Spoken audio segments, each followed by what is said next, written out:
বন্ধুরা, আজ খুব সকাল সকাল বেরিয়ে পড়লাম আমার সেই চুন প্রয়োগ করা পুকুরটি দেখার জন্য। গতকাল আমি সেই পুকুরে ধানি পোনা ছেড়ে এসেছিলাম। আজ সকালে গিয়ে দেখব কী অবস্থায় রয়েছে সেই মাছের পোনাগুলি, আজও কি বেঁচে রয়েছে নাকি গতকালই মারা গেছে, গিয়ে আমি দেখব। তো আমি কথা বলতে বলতেই চলে এসেছি আমার পুকুরের কাছে। তো এখন আমি দেখব পুকুরের চারিধারে খুব ভালো করে দেখতে হবে যে কোনো কাটা মাছ বা মরা মাছ ভেসে রয়েছে কি না। যদি গতকালকে যদি কোনো মাছ মারা যায় তাহলে আজ সকালে মাছগুলো সব ভেসে থাকার কথা।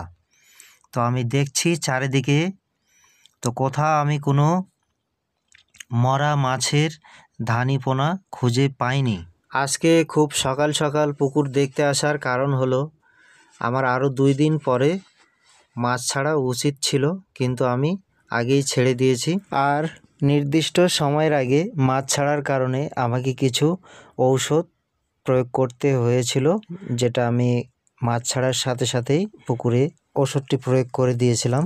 না হলে হয়তো আজকে অর্ধেকের বেশিরভাগ মাছই হয়তো মরে ভেসে থাকতো। আমি যে মাছগুলো এখানে ছাড়লাম সেগুলো কিন্তু আমার আলাদা পুকুরে রেণু করা ছিল। সেই রেণু থেকে ধানি উৎপাদন করে এখানে এনে ছাড়লাম। ছাড়ার পর আমি এই মাছটি মোটামুটি অল্প কিছুদিন রাখার পর এখান থেকে কিন্তু আমি এগুলো সব সেল দিয়ে আবারও নতুন করে আমি এখানে রেণু অথবা ধানি এনে ছাড়বো। আমি এখানে মাত্র 25 দিনের ধানি এনে ছাড়লাম, আর সেই 25 দিনের ধানিটি আমি সামনে 20 থেকে 30 দিনের ভিতরে বিক্রি করে শেষ করে দেব। আমার এই 2 মাসে কত খরচ হবে এবং কত লাভ হবে তা কিন্তু আমি আজকের এই ভিডিওতে সবাইকে জানিয়ে দেব। আমার অনেক সাবস্ক্রাইবার বন্ধুরাই কিন্তু মাছ চাষের লাভ লসটি জানতে চান, সেই কারণে আমি কিন্তু স্ক্রিনে দিয়ে দিলাম। এটি কিন্তু আমি স্ক্রিনে যে হিসাবটি দিলাম সেটি কিন্তু একেবারে সর্বনিম্ন হিসাবটি দিয়েছি।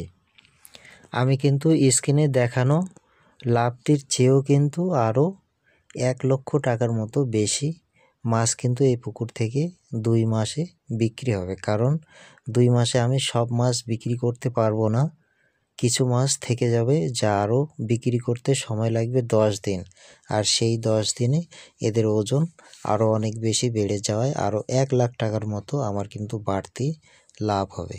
তো এই দিয়ে 2 মাস 10 দিনে আমার এই একটি পুকুর থেকে সর্বমোট লাভ আসবে 3 লাখের একটু কম। বন্ধুরা, যারা মাছ খেতে ভালোবাসেন তারা অবশ্যই আমার চ্যানেলটিকে সাবস্ক্রাইব করে দিবেন। আর বন্ধুরা, এতক্ষণ আমার ভিডিওটি কষ্ট করে দেখার জন্য আপনাদের অসংখ্য ধন্যবাদ।